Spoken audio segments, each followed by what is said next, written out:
Habang nagtatrabaho ako sa ibang bansa, yumanig ang mundo ko dahil sa balita tungkol sa aking mga anak. Nagkagustuhan na ang magkapatid at ito ay nauwi pa sa Dear Ate Vine. Ako si Melinda. Sa bawat oras na lumilipas dito sa ibang bansa, sa bawat patak ng pawis at luha na aking ibinubuhos, ang laman ng aking isip ay iisa lamang, ang kinabukasan ng aking mga mahal sa buhay. Umalis ako sa ating bayan hindi dahil gusto kong lumayo, kundi dahil kailangan. Bilang isang ina, handa akong tiisin ang hirap ng trabaho at ang bigat ng pangungulila basta't matugunan ko lamang ang pangangailangan nila at mabigyan sila ng magandang buhay na hindi ko naranasan noon. Bago ako sumakay ng barko at lisanin ng Pilipinas, maigi kong ipinagbili ng lahat sa aking ina, ang kanilang lola. Sa kanya ko, ipinagkatiwala ang pangangalaga sa 2 batang itinuturing kong buhay ko.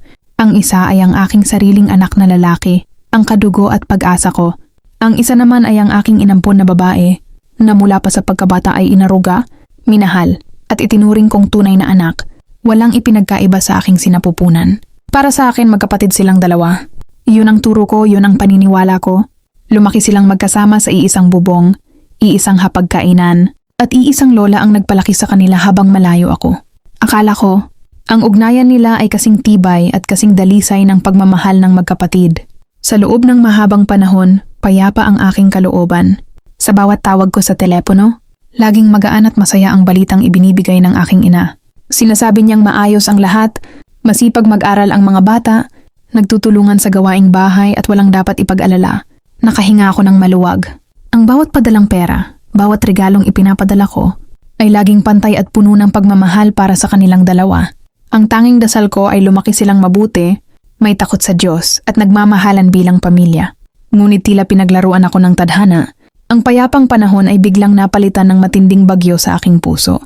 Dahan-dahang narinig ko ang mga bulong, mga balitang ayaw kong paniwalaan noong una, hanggang sa dumating ang araw na kailangan. Nang aminin ng aking ina ang katotohanan, isang katotohanang gumibasa, lahat ng aking pinaghirapan at pinaniwalaan.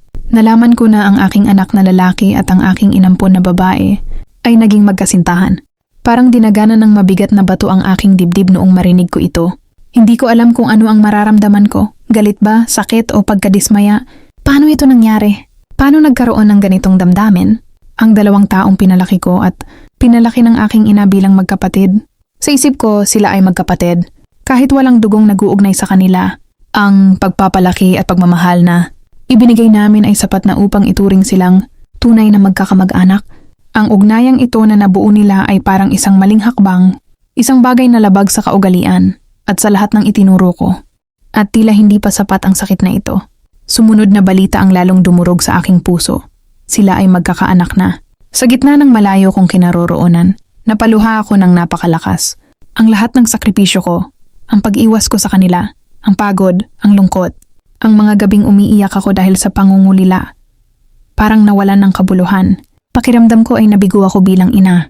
Pakiramdam ko ay nabigo rin ang aking ina sa tungkuling ipinagkatiwala ko sa kanya. Paano ito nakatago ng matagal? Paano umabot sa ganito ang lahat habang ako ay naghihirap sa ibang bansa para sa kanila? Hindi ko matanggap. Mahal ko silang 2, mahal ko ang aking ina, pero ang sitwasyong ito ay napakahirap unawain at tanggapin. May halo akong galit at awa. Galit dahil nasira ang hangganan at kaayusan ng pamilyang binuo ko. Awa dahil alam kong sa huli, sila rin ang maaaring maharap sa hirap at mapag-usapan ng ibang tao. Nalulungkot ako para sa magiging anak nila na isisilang sa sitwasyong puno ng kalituhan at panghuhusga.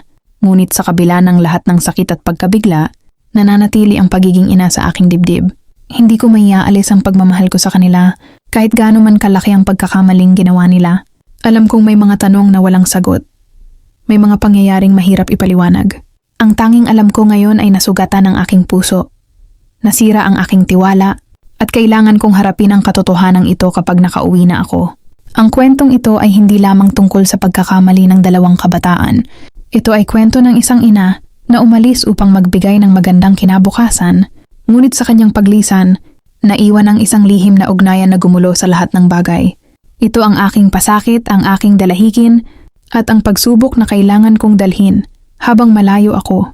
Habang umaasa na balang araw, matatagpuan pa rin namin ang paraan upang ayusin ang lahat kahit na alam kong hinding-hindi na maibabalik ang dati.